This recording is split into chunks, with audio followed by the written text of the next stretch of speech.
Hi, this is Mark Brown, your local mortgage expert. I'm here with my buddy Shawn Washington. Shawn is a real estate developer. He builds houses, he renovates houses, and he even sells some real estate on the side. So we're going to be talking about what he's seeing in the market from the perspective of a builder and a real estate sales professional, and how that can benefit you as a home buyer or a real estate agent who's working with home buyers in this market.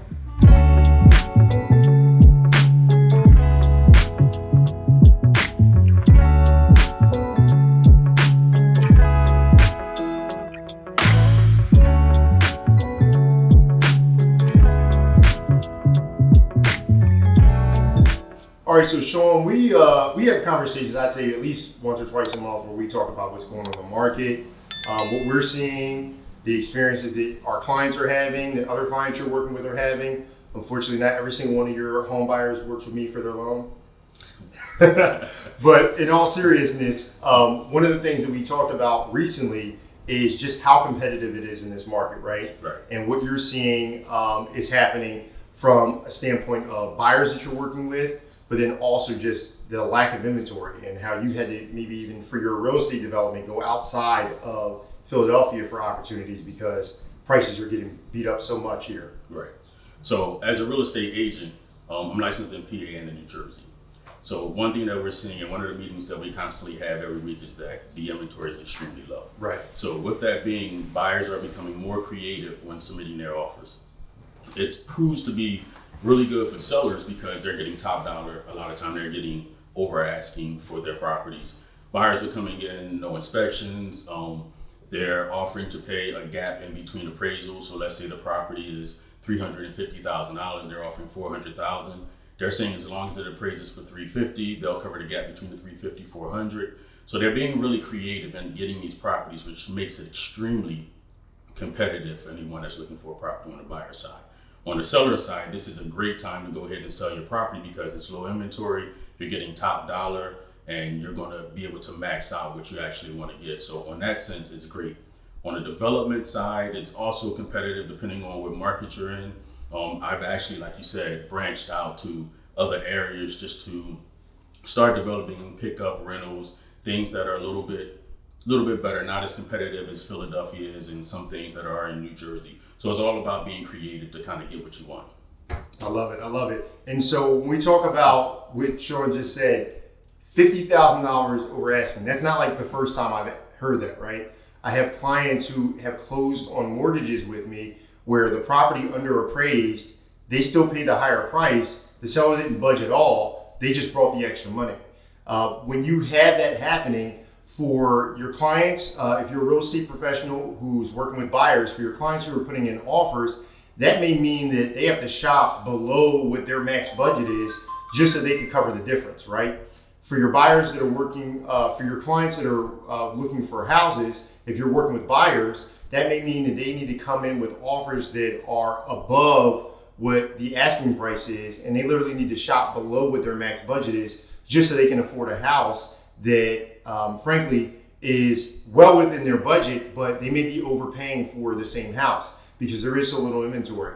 There's certain price points right now. I just had a conversation with one of the agents that I know just 2 days ago, and they said they had a client that was looking at a price point that's very common for first-time home buyers in this market. They're like under 200K, and they're like, hey, Mark, I had to tell them, like, there's nothing that you can even do. Like, you can't compete because the people that you're going up against, they're 250 buyers, and they're going to get the house before you do every single time because their finances are stronger, their debt's lower, they're able to handle that, and frankly, you're probably going to continue to miss out on houses. So when you're going out into the market with a buyer client, what are the things that you're doing to help them maybe put together a more competitive offer, or just tricks of the trade that you're using to get offers accepted in general because it is such an aggressive seller's market? So you hit on a couple key points. So first thing I do before I take someone out is I try to set realistic expectations. Okay. So I let them know that we're in one of the most competitive markets we've had in years. And you will have to, in most cases, start a little bit lower so that you can go higher for that. And what I mean is, like you said, if you're approved for 200, you may want to look at properties in the 150, 175 range. That gives you a little bit of room so that you can kind of go over. So I took a couple people out yesterday to do some showings. And as soon as we went out somewhere, open houses, first thing they said is we already have 2 or 3 offers on the table. So right off the bat, as soon as we walk in the door, that's what they say. We have 2 or 3 offers on the table. So we just letting you know that we want our offers in by 8 p.m. tonight. So as soon as my buyers walk in, they're already into a competition where they have to compete. It's already bidding war. That's always fun. So at that point, so when you're looking at the top of your price point, it's going to be really difficult for you to kind of win out on that bid because a lot of people, like you said, are going lower so that they have that room to kind of bid in. You also want to plan on, and I don't necessarily recommend because I feel like you need a home inspection to know what's going on with the property, but you have to be aware that a lot of people are coming in and waiving that contingency for the home inspection. They're not worried about it, they just want to get in, and you also have to be prepared. If you can save a little more cash to kind of pay the difference for the appraisal or be a little bit competitive, some of the things I tell them to do is put down a larger deposit. So normally, you might come in with $1,000, $2,000. If you're really serious about this property, you can come in and you say, I want to put down $5,000, $10,000, depending on what your price point is. But that's going to show the seller that, hey, I'm serious about this. I'm willing to commit a little more. I'm going to put a little more of my money on the line to show you that I'm willing to move forward on this for the risk. So there's a lot of different things that you can do, but you kind of want to structure it so that it's going to, make more sense. I know a lot of people say, hey, put a more personal aspect or a personal touch to it, write a letter, talk. You can do different things. I try to just structure the deal where I feel like it's going to make more sense to my sellers, where they're going to feel more comfortable with the buyer moving forward. Interesting. So what you just said is super interesting. You said when you're putting in the offer, you're automatically planning for, hey, we're probably going to come in above asking. We may have to waive our contingency. What are the things that you do as a real estate professional to protect your client if you know that they're maybe having to waive a home inspection contingency so that they can get their offer accepted? What are you looking for? Are you doing a little bit more thorough review of the property when you're walking through it because you have different eyes as someone who builds houses as well as someone who helps people buy houses? So I can walk through and I can kind of give that information, but it's really like a gray area because as an agent, it becomes an issue where, I'm not a home inspector, so I can't tell you that this property is fine or everything's okay with it. So I really recommend that you get a home inspection. I understand that you want to be competitive, but having a home inspection is extremely important so that you know what's going on with the property. But I am a little bit unique in the sense that when I am walking through, because I do build homes and I do rehabs and I have that experience, I can kind of point out some things that's what's going on with the property to give them a further idea of what to expect. And of course, none of us can see inside the wall, so we really don't know what's going on. We can only look at the exterior portion that we can actually see to the eye. But I let them know going forward that while I do recommend a home inspection, if you're going to waive that, just kind of have someone to walk through, maybe a contractor or somebody that's familiar with that can give you an idea of what's going on with it. Wow. And you also said that people are having to come in with a higher deposit. Your earnest money deposit is higher than normal. I just had a client go under contract last week who's buying a condo for $235,000 in Philly, which isn't like a crazy high price point. The seller wouldn't accept their offer without a 5% down earnest money deposit. So literally they're getting a loan that's a 3% down loan. Right. And they're having to put down 5% of the sales price for their earnest money deposit. Just think about that. That's not normal. That's definitely not normal. But this market is requiring that people do things that aren't necessarily standard just to be competitive and to get offers accepted. And so when you're going through your properties as a real estate agent, when you're going through the properties, certainly as a home buyer, you want to come in with eyes wide open and understand that, hey, we got to get other people involved maybe to make sure that I'm not missing anything. But for me to be competitive, that may not be able to go in the contract. I may be getting a home inspection really just for my own edification, but it's not going to be in the contract. That's not going to be something that's going to bail me out or protect my deposit money. It would have to be something seriously wrong with the property for me to be able to walk away from this deal unscathed and not have any financial skin in the game. So if you know that, it makes it a little bit easier for you to navigate the process. Again, when we're setting realistic expectations with people about what to expect in this market. Now, there are some good things, as Shawn said. If you're selling a house right now, it's great for you. It doesn't get any better than right now, right? This is about the most expensive houses in our market have sold ever, right? Correct.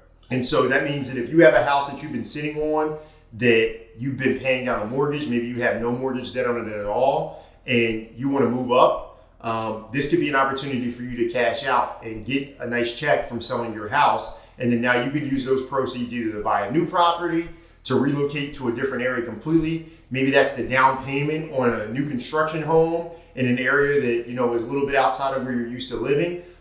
You got some options, but again, when you're dealing with buyers, know that they're going to be coming in, and the same way that you would pick apart a house, they're going to be picking apart your house. Right. When you're selling it and saying, hey, well, what about this? What about that? Is this deferred maintenance? So you want to work with a competent real estate professional who's familiar with the things that buyers are going to be looking at when they're walking through the house, because just like you don't want to inherit issues with a property, neither does the buyer who's coming along to buy your house. And so what are the things that you look for when you're a real estate agent who's representing a seller, as far as a checklist of things that they need to address before the house is ready for sale and ready to go on the market? So one of the things that I do is I do a walkthrough, and just visibly we try to look at things that may need some repair. Okay. So because like an eyeball test. Exactly. Just to see some of the things that stand out that may actually turn a buyer off. Now, some buyers really don't care about those things, but a lot of buyers, they come in and they're real particular about certain things. I mean, I have people who complain about paint. Now, we all know you can just paint the house. It's simple, but you don't want to do anything to kind of turn the buyer off. So we're doing the eyeball test to see if there's any visible repairs. I had them kind of clean up, remove any clutter, allow them to actually show, like, you want to get a visible sign for the space. How can I use this space? How big is it? How does it work? So you don't want clutter. You don't want people coming in and it just looks junky, and actually you want to have the best appeal. You know, you always hear people talk about, you know, the appeal of the house or how it looks, and location is a great thing, but appeal also. When someone walks in, they're really deciding as soon as they walk in the house if that's going to work for them. They walk in, if it's junky, if it's cluttered, if it doesn't look right, if they can see visible things, lights hanging, wires coming out. It's just things that'll turn people off, and right off the bat, they automatically think, okay, I see that wire. There's more visible things going on here, or things that I don't see. That's going to be a problem, and it kind of turns them off. So you want to make sure everything is tidied up. You want to make sure there's no visible repairs or issues out there, so it doesn't turn anybody off. Interesting. So what you're saying, no different than if you went over a friend or family member's house, right? And it looks junky. You're like, ooh, I don't know if I'm going to eat dinner here, right? they can't clean their floors. I don't know how I feel about eating off of your plates, right? So it's the same thing when a buyer's walking through your house. If they're looking around and they're seeing that there's obvious signs of deferred maintenance, they're wondering what's going on behind the walls. Is there going to be some other issues to pop up? Is this house going to be a lemon? Am I going to have to spend tens of thousands of dollars fixing this house up after I just spent tens of thousands of dollars for my down payment and closing costs?